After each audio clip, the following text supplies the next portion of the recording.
Hello, welcome to the C Spot. I am Chef C. This is the C Spot. Today we're going to do something a little different. We are doing chicken stock. Why? Because almost every recipe that you cook is going to contain stock of some sort.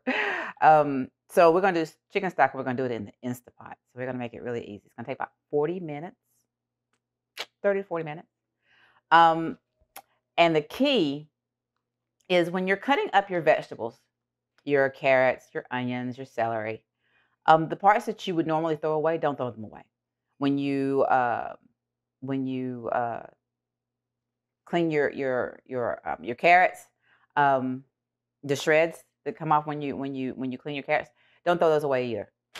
Get your Ziploc baggie, freezer baggie, and throw it in the baggie, and just throw it in your freezer. And then what you do is whenever you're ready to make chicken stock, veggie stock, beef stock, you just pull that out. Yeah, those bones from your rotisserie chickens, save those. Put them in a Ziploc baggie, put them in the freezer. When you're ready to make chicken stock, here you go. I don't have any bones of rotisserie chicken today, but I do have the tips of the chicken wings. When we make chicken wings here, okay, so are you team flats? Or are you team drumstick? Drumette. I think we're slowly coming over to team flats after years of being team drumette. But regardless, I don't like that tip that's on the end of the wings. I get the whole wing and I cut mine. One, you get more meat, and two, it's cheaper. It is really cheaper than buying them already split. So what I do is when I cut off the wing tip, I'll put it in a freezer type baggie and throw it in my freezer. And today we're going to make chicken stock out of my scraps. You ready to cook? Let's do this. Okay, so I've got my Instapot on saute, and I've got like a tablespoon of avocado oil. If you have vegetable oil, then use your vegetable oil. I use avocado. And we're gonna let it get a little hot.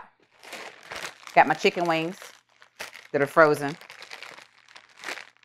or my chicken wing tips rather. And all I'm gonna do is I'm gonna give them a light coloring. I'm not cooking for doneness. We're not doing all that. All we're doing is I'm gonna put some color on it so it has a nice toasty flavor to it. I got my bag of scraps.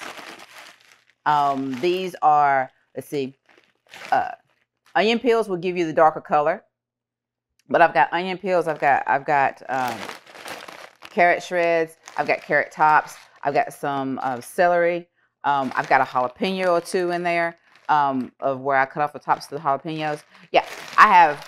My husband will tell you, sous chef will tell you that I have several bags of these in the freezer because I'm making stock all the time, and as I empty one, I'm going to fill up another one. So, I mean, because we cook as much real food as possible here at the C Spot, otherwise known as my kitchen. We cook as much as possible here from fresh.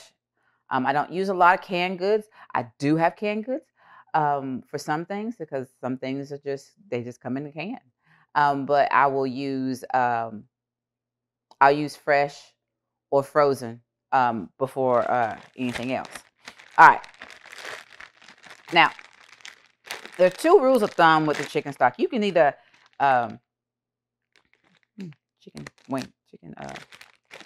you can either, okay, we got heat. Toss it on in. The two rules of chicken stock is either you can leave it unseasoned, or you can add some seasoning to it as you go along.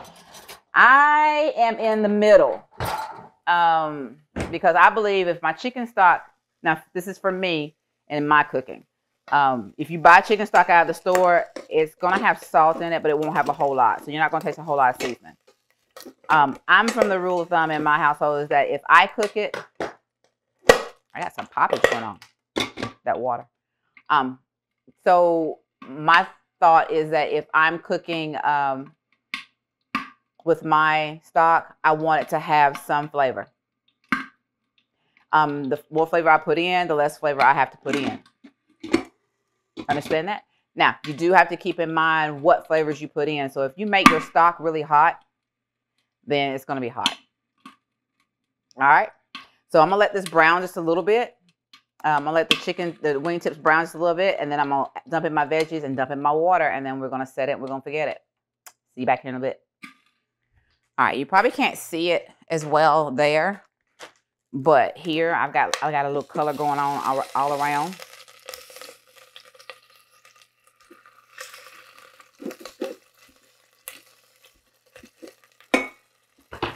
So I'm kind of happy with the flavor that's developing. I'm going to go ahead and dump in my veggie scraps. Now, I have the small Instapot.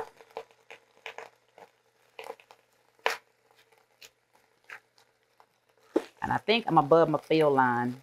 But it's going to be okay because it's going to cook down. And I've got a quart of water.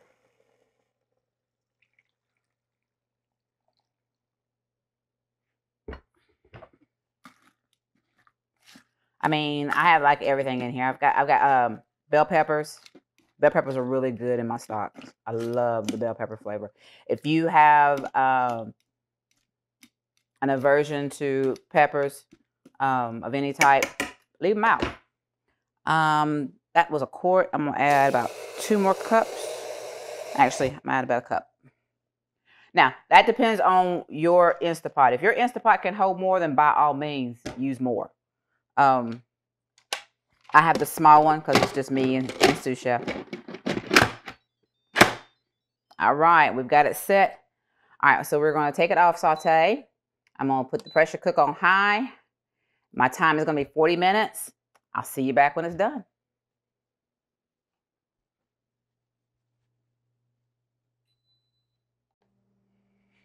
All right, our timer's gone off.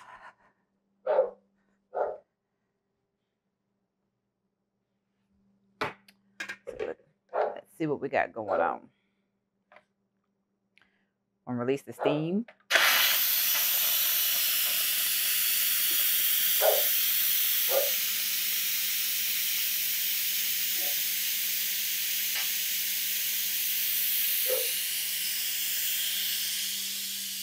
Now, there are several things that we can do, several ways that we can actually drain the stock.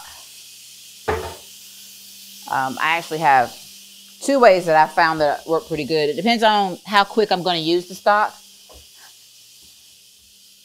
Will determine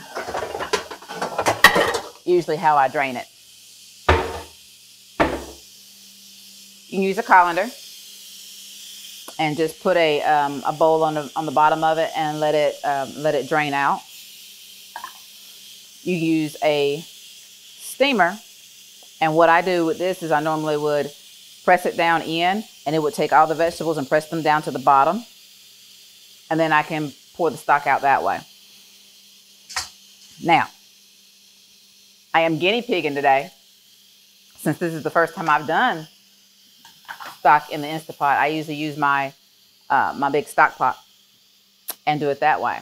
But so we're gonna see which way works out best for us. So you get to do this adventure with me. You're welcome. So you say, what do we do with the stock after we've cooked it? Well, what I normally do is I have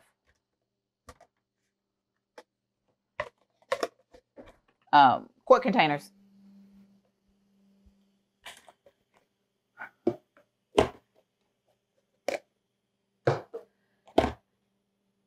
And I'll usually put it in a quart container. I'll let it come to room temperature, and then we'll stick it in the fridge. Now, we'll tell you this. This is my disclaimer. Professional kitchen, we have to put it in an ice bath or use an ice stirrer in order to get the soup cooled to the proper temperature to prevent bacteria growth. I get mine to room temperature, and then I put it in the fridge because I'm using mine quicker. Mine's not going to be lasting a long time. All right, we're done with this part.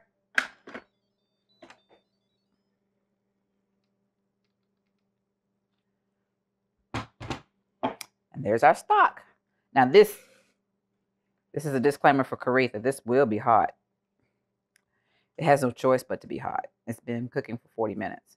We're going to try and see if my little doodad will work. See how that works? So all your vegetables and everything is going to be at the bottom. And then you have all your juice right there. And we have a wonderful color going on. We just need to ladle it out. Ladle, ladle, ladle, ladle, ladle.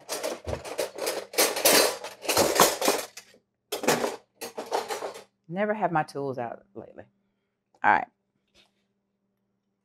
And you can ladle it. Or you can pull a Caritha in a minute and pick it up with your hands and try to pour it out. I guarantee you I'm going to do it. I will tell you that this smells wonderful. Making your own stock at home is going to be better than anything you get out of the store. Why? Because you know what's in it. 2, you know what's in it. 3, you know what's in it. Do you understand what I'm going with that? You know what's in it and what you don't want. So then all those things are factors, I mean, in everything that you do. If you know what you're putting in your body, then you know what's going on if something else is going on. 9 times out of 10. This is a great chicken stock. This chicken stock is a great little recipe for those of you who are doing the resets this year, or anytime you're doing the reset. My sleevers understand what I'm talking about when I say reset.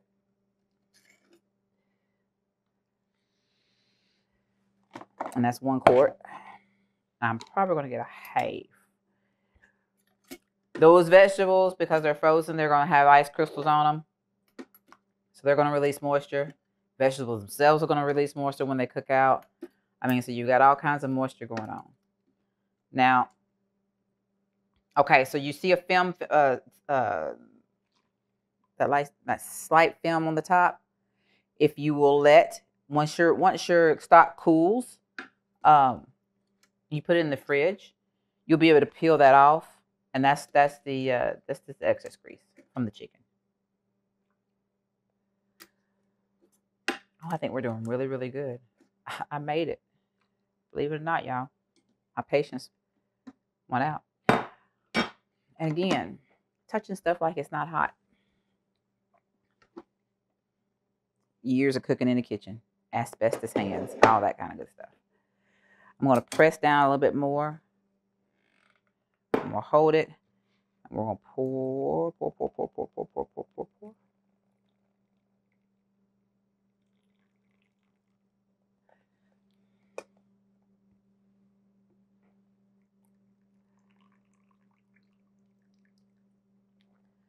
Okay. Turn it off. So when I take my steamer basket out,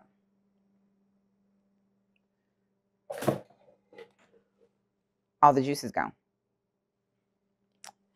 And I don't have any further use for these scraps, so they're going to go in the trash can.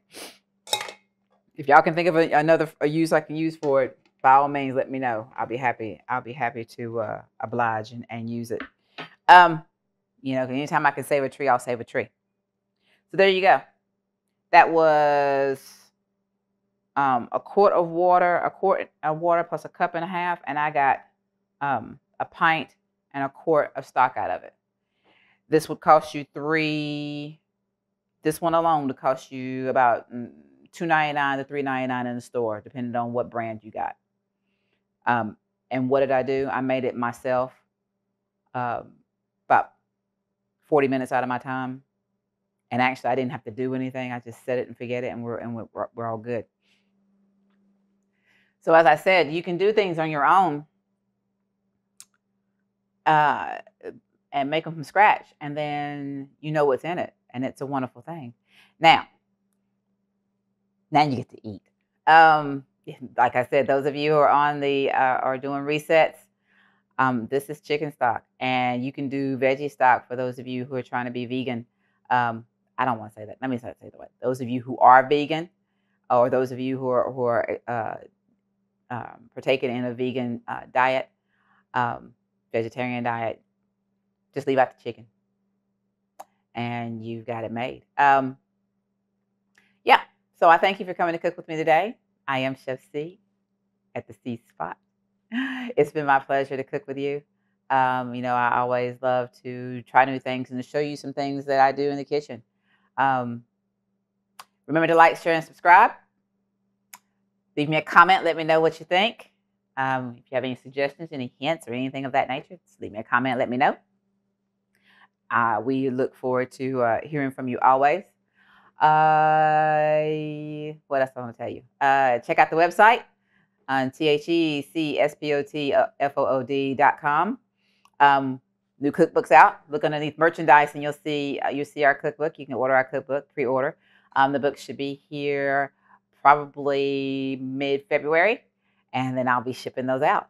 We're excited about the cookbook. We've got some new recipes out there.